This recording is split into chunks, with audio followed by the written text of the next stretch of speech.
Contoh simulasi kelas H pakai 4 set final yang biasa saya upload kit powernya.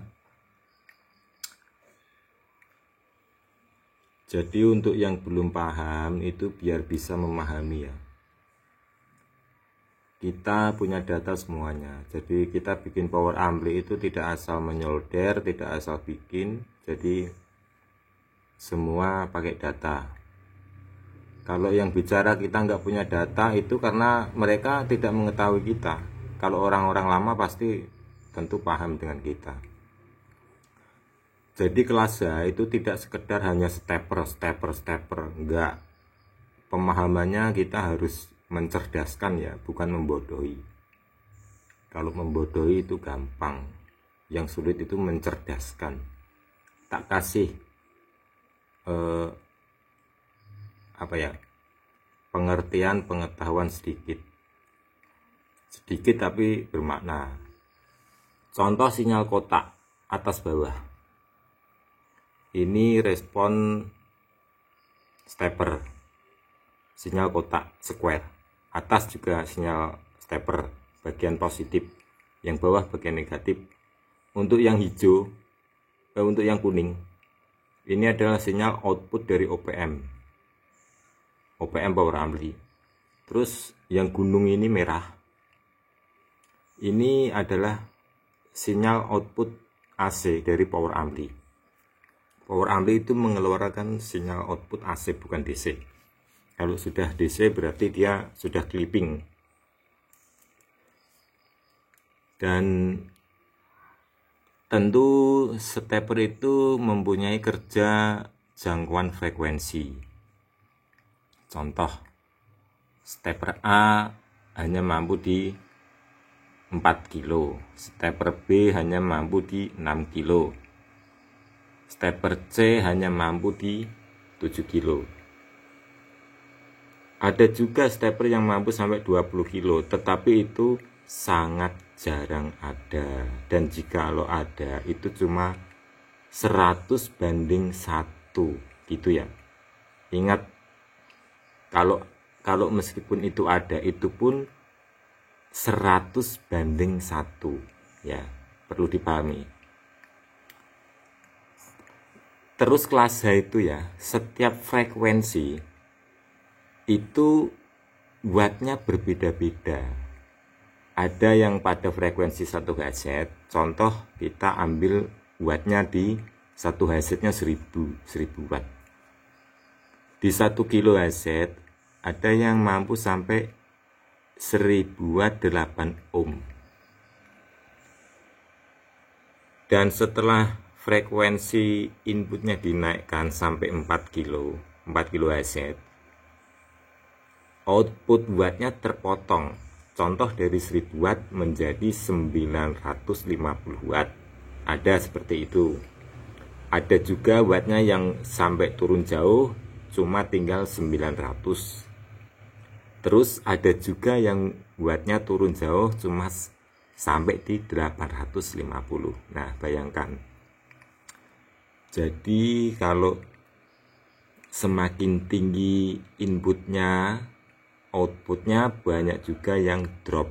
Ada juga yang tidak drop wattnya, alias mengeluarkan watt yang sama. Ada yang 1 kilo itu mengeluarkan 1000 watt 4 ohm, di 20 kilo juga tetap 1000 watt di 4 ohm. Nah, artinya di situ yang powerful itu kelihatan. Yang wattnya tetap 1000 pada 20 kilo, itulah yang menjadi powerful. Karena sebuah power ampli itu harus mampu mencapai frekuensi semuanya ya. Harus bisa bekerja di semua frekuensi. Karena apa? Meskipun kita pakai power tersebut untuk subwoofer, jadi jangan mentang-mentang ini kan dipakai untuk subwoofer, kan tidak perlu frekuensi tinggi. Ya benar, memang tidak perlu frekuensi tinggi, tetapi sebuah kualitas dari produk ampli tersebut adalah dia mampu sampai 20K. Artinya power tersebut benar-benar the best. karena dia mampu sampai respon 20K.